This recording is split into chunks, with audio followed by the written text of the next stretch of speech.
आऊज़ु बिल्लाहि मिनश्शैतानिर्रजीम बिस्मिल्लाहिर्रहमानिर्रहीम अल्लाहुम्मा सल्लि अला मुहम्मद व आल मुहम्मद। मोमिन किराम, यकीनन तमाम मोमिनीन ने ईद उल फित्र का चाँद देख लिया और आज चाँद रात है। चाँद रात खुशियों की रात है, चाँद रात इबादत की रात है, चाँद रात रियाजत की रात है और चाँद रात शब बेदारी की रात है। मोमिन को चाहिए कि चाँद रात में सिर्फ दुनियावी उमूर में मसरूफ़ न रहे बल्कि ज़िक्र खुदा में भी मसरूफ़ रहें, अल्लाह ताला को भी इस चाँद रात में याद रखें, बल्कि अगर हो सके तो चाँद रात में शब बेदारी करें और ज़िक्र खुदा में मसरूफ़ रहें।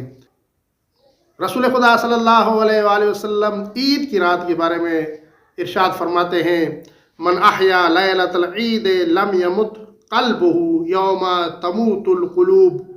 जो शख्स ईद की रात में शब बेदारी करता है, उस दिन जब सारे दिल मर जाएंगे उसके दिल को मौत नहीं आएगी। यानी ईद की रात शब बेदारी की रात है, ईद की रात ज़िक्र की रात है, इबादत की रात है। ईद की रात शब बेदारी करके अल्लाह ताला को याद करे, क्योंकि जो मोमिन भी, जो मुसलमान भी ईद की रात शब बेदारी करता है तो उसका दिल नहीं मरता। जब तमाम लोगों के दिल मर जाएंगे तो उस दिन उस शख्स का दिल नहीं मरेगा कि जो शख्स ईद की रात शब बेदारी करता है। और नीचे जो वो सब्सक्राइब का बटन है ना, उसको हिट करो, जल्दी से करो सब्सक्राइब।